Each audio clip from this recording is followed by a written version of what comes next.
Hello class, good morning. Hindi Kritika के दौरान के अंतर्गत आज हम पाठ 4 माटी वाली का अध्ययन करेंगे। माटी वाली, जैसा कि पाठ के नाम से ही पता लग रहा है कि कोई मिट्टी बेचने वाली या मिट्टी खोदने वाली से संबंधित पाठ है। तो पाठ के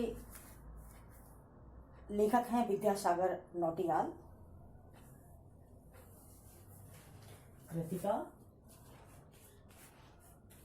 पाठ 4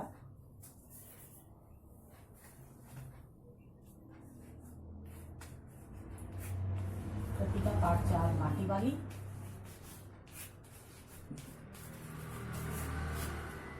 लेखक हैं विद्यासागर नौटियाल।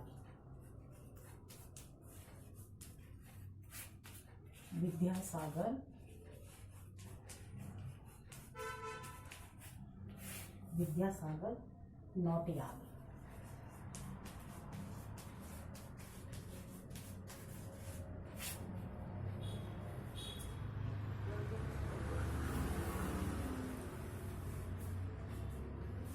विद्यासागर नौटियाल जी ने माटी वाली कहानी के द्वारा जो बहुत गरीब मजदूर वर्ग है उनकी समस्याओं को, मतलब उनकी समस्या भी खाने पीने की समस्या को बहुत बखूबी चित्रण किया है कि किस तरह से जब उन पर आर्थिक संकट आ जाता है। वैसे तो उनके सामने हमेशा ही आर्थिक संकट रहता है, लेकिन जब अगर बाढ़ जैसे या सूखा जैसा अगर हालात आ जाए, बाढ़ के हालात और सूखे के हालात दोनों ही उनके लिए एक जैसे होते हैं, उस समय उनके सामने रोटी की समस्या सबसे गहरी समस्या होती है। तो यहाँ हम जब हमारे सामने कई सारे वाक्य आएंगे कि माटी वाली रोटियों को गिनती है, तो आप सोचो कोई इंसान रोटी को अगर गिनता है ना, कि आज 2 रोटी मिली है, आज 1 रोटी मिली है, तो कितना मर्म स्पर्शी, मतलब दिल को छूने वाली बात हो जाती है कि उनके सामने खाना एक इतनी बड़ी समस्या हो गई थी कि यहाँ पर लेखक ने बखूबी इसका चित्रण किया है। ठीक है,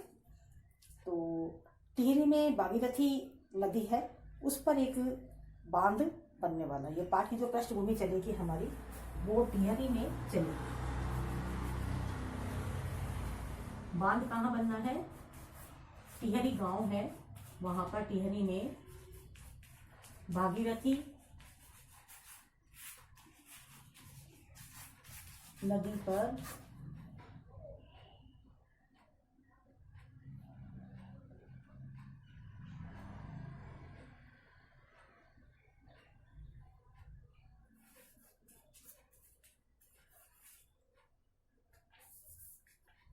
भागीरथी नदी पर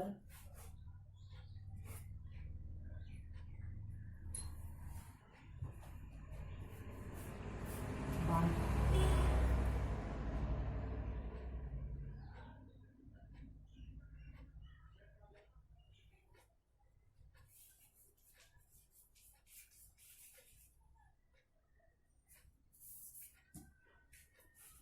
ठीक है, तो ये जो कहानी चलती है माटी वाले की, ये कहानी टिहरी में भागीरथी नदी पर बहुत बड़ा बांध बना, ठीक है ना, जिसमें पूरा शहर, टिहरी शहर और उसके आसपास के अनेक गांव डूब गए।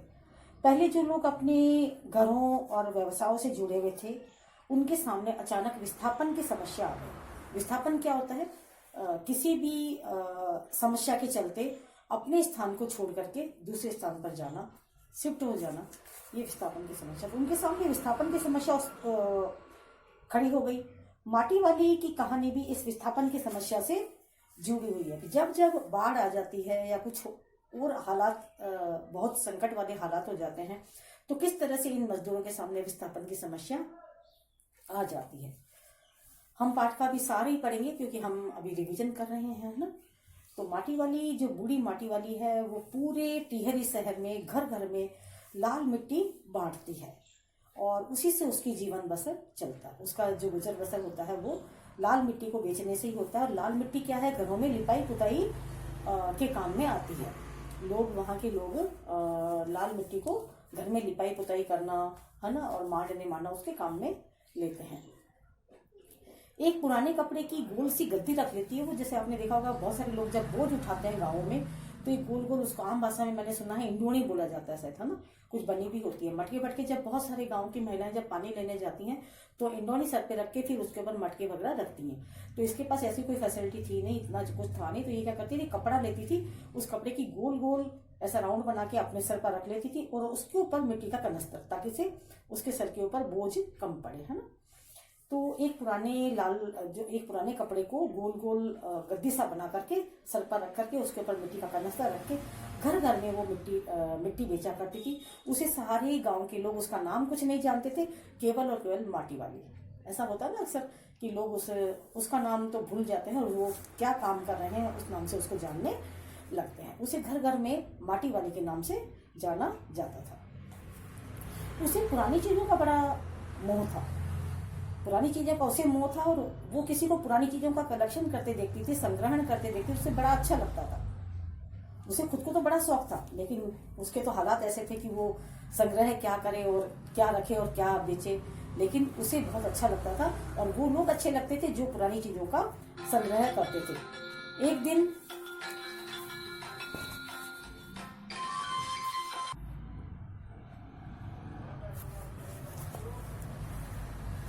माटी वाली घर घर में जब जाया करती थी मिट्टी बेचने के लिए, तो जो लोग भी उसे कुछ दे देते थे उससे उसका गुजर बसर भी हो जाता था। जरूरी नहीं है माटी वाली को पैसा दें वो लोग, है ना, मिट्टी खरीदते थे तो उसके बदले उसे कभी कपड़ा, खाना या इस तरह से जो भी मिलता था उससे उसका गुजर बसर चल जाता था।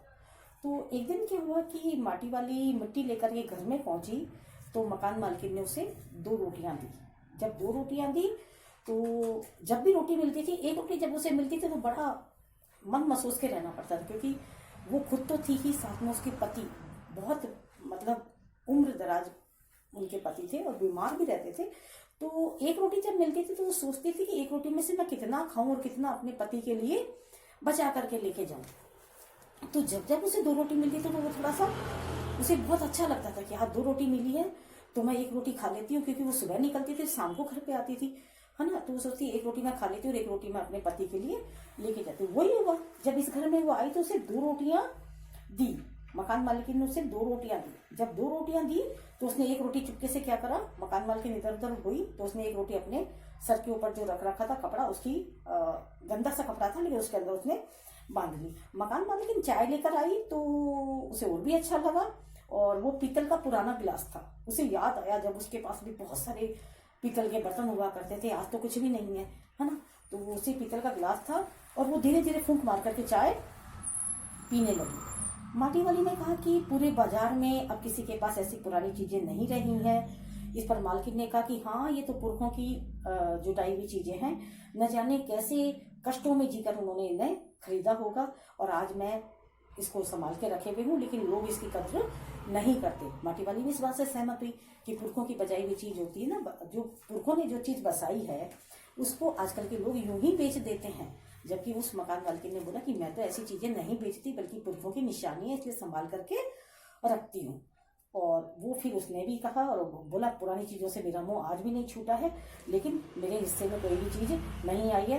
टिहरी का मोह भी ऐसा पड़ गया है कि मैं यहाँ से जा नहीं सकती। अब हम लोग उजड़ भी जाएंगे तो कहाँ जाएंगे, अब हम लोग उजड़ चुके हैं, लेकिन मेरा कहीं जाने का मन नहीं रहा। माटी वाली का कहना था कि जिनके पास जमीन या और कोई संपत्ति है उन्हें कोई ना कोई ठिकाना मिल जाना चाहिए, लेकिन माटी वाली जैसे बेघर मजदूर कहाँ जाएंगे। माटी वाली को ये लगता था कि जिनके पास जमीन है या संपत्ति है वो तो उनको तो कोई ना कोई ठोर ठिकाना मिल जाएगा, लेकिन हम जैसे लोगों को कहाँ जाना होगा, हमारे पास कोई ठोर ठिकाना नहीं है। माटी वाली उस दिन 2-4 घरों में मिट्टी पहुंचाई उसने, तो उसे वो रोटियां भी मिली, अलग अलग जगह से रोटी मिली, वो उसने सब बांध ली। और एक जगह से उसे प्याज मिला, प्याज पाते तो उसे ऐसे लगा कि बहुत बड़ी चीज मिल गई हो, है ना। तो रोटियां उसने बांध ली बूढ़े पति के लिए, और जब उसे एक अलग घर से रोटी के साथ प्याज मिला तो उसने प्याज खुद ने नहीं खाया, और बल्कि उसने वो प्याज अपनी सर पे रखी हुई पोटली में बांध लिया कि आज पति को लूकी रोटियां, सूखी रोटियां नहीं दूंगी, मतलब कोरी रोटियां नहीं दूंगी, है ना। कोरी रोटियां खानी पड़ती है हमें पानी में डुबो करके या इस तरह से। तो आज पति को, क्योंकि चाय जो मिलती थी वो तो वो ले जा नहीं सकती थी, अगर कोई चाय दे देता था तो चाय तो नहीं ले जा सकते, चाय तो उसे वहीं पीनी पड़ती थी। तो प्याज मिला तो उसने प्याज अपनी पोटली में डाल लिया कि आज पति को सूखी रोटी खाने को नहीं दूंगी, बल्कि मैं पति के लिए प्याज लेके चलती हूँ, तो उससे आज प्याज के साथ में भरपेट रोटी दूंगी। आज रोटियां भी थोड़ी ज्यादा आ गई हैं, किसी ने एक दे दी, किसी ने और दे दी, 2 दे दी, इस तरह से उसके पास रोटियां थोड़ी सी ज्यादा हो गई। और वो लोग पति उसका रोज आस लगा के बैठता था कि मेरी घरवाली आएगी और मुझे खाना देगी, क्योंकि वो काफी वृद्ध भी थे और अस्वस्थ रहते थे।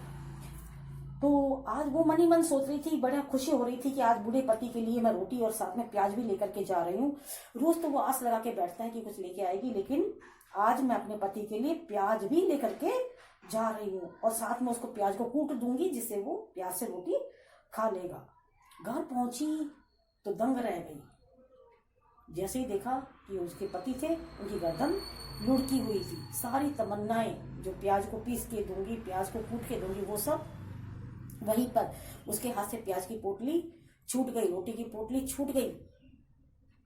बड़ा अरमान लेकर के आई थी कि आज रोटियां कुछ ज्यादा मिली है। हमेशा पति कहता है कि पेट ही नहीं भरा, है ना। मांगती तो वो थी नहीं, जो वो मांगती नहीं थी, स्वाभिमानी बहुत थी, मांगती नहीं थी, लेकिन जो उसे मिट्टी के बदले मिलता था या वैसे ही कोई दया का पात्र समझ के उसे सहानुभूति के नाते दे देता था, तो वो ही वो लेके आती थी, मांगती कभी नहीं थी वो। तो आज तो बल्कि उसे बहुत कुछ मिला था, रोटियां थी। और घर पे आके जो अरमान लेकर के आई थी, जैसे ही घर में झोपड़ी में आती है तो देखती है कि पति की गर्दन लुढ़क चुकी है। उसने काफी उसे बोला, आज तो मैं प्याज लाई हूं आपके लिए, काफी बोला, उसे काफी हिलाया, लेकिन उसके पति, उसका शमशान उजड़ चुका था। लाइन हमारी क्या कहती है, उसका शमशान उजड़ चुका था। मतलब कि जो इतना स्ट्रगल कर रही थी, जो इतना संघर्ष कर रही थी, उसके बावजूद उसके मन में कभी भी ये नहीं आया कि मैं टिहरी छोड़ के जाऊंगी, और आज उसके पति ने उसका साथ छोड़ दिया था। बल्कि उसने कहीं पे भी उसका साथ छोड़ने के लिए नहीं, मतलब कभी मन में नहीं आई थी। अब वो बाद में कहती है कि टिहरी बांध से उखड़े लोगों को बसाने वाले साहब ने उससे पूछा, उसका पति तो मर गया, बाद में लोग आते हैं बोलते हैं टिहरी बांध से जो उखड़े हुए लोग हैं, जो यहाँ पे बर्बाद हो गए हैं, उनके लिए पूछा कि आप कहाँ रहते हो। तो बोला यहाँ रहती हूँ। तो बोले कोई कागज दिखाओ। हमारे घरों के होते हैं ना, आधार कार्ड होता है, राशन कार्ड होता है, पहचान पत्र होते हैं हमारे, उन लोगों के पास कहाँ होता है। हमारे यहाँ पे भी कितने लोग हैं जो सड़कों के किनारे रहते हैं, उनके पास किसी भी तरह का अपना कोई भी प्रमाण पत्र नहीं होता। तो कहती घर का प्रमाण पत्र कहाँ लेके आए, उसके पास तो कोई प्रमाण पत्र था ही नहीं। सारी जिंदगी माटा खान की है, माटा खान मैंने खान में से मिट्टी खोदी है, और पूरी जिंदगी ही मिट्टी बेचती रही हूँ, है ना। माटा खान का भी कोई नाम नहीं है, कोई कागज पत्र नहीं है जहाँ पर कोई मतलब मेरा रजिस्ट्रेशन हुआ हुआ हो, है ना। ऐसे लोग जिनका कोई भी रजिस्ट्रेशन नहीं होता, उनको किसी भी तरह की कोई सरकारी योजना या किसी भी तरह की योजना का कोई फायदा नहीं मिल पाता है। ऐसे में सरकारी मदद मिल नहीं सकती। यानी कि कहती घर भी उजड़ गया, शमशान भी उजड़ गया। कहती टिहरी बांध भरने लग गया, लोग आपाधापी में घर छोड़कर भाग रहे थे, टिहरी बांध भर गया, पूरा पानी बाहर आ गया। घरों में पानी जब आने लगा तो आपाधापी करके लोगों ने भागना शुरू कर दिया। निचले भाग में बने शमशान पहले डूबे। सबसे पहले नीचे भाग में जो शमशान बने हुए थे वो डूबने लगे। मानसिक रूप से विक्षिप्त हो चुकी थी, क्योंकि उसके पति भी जा चुके थे।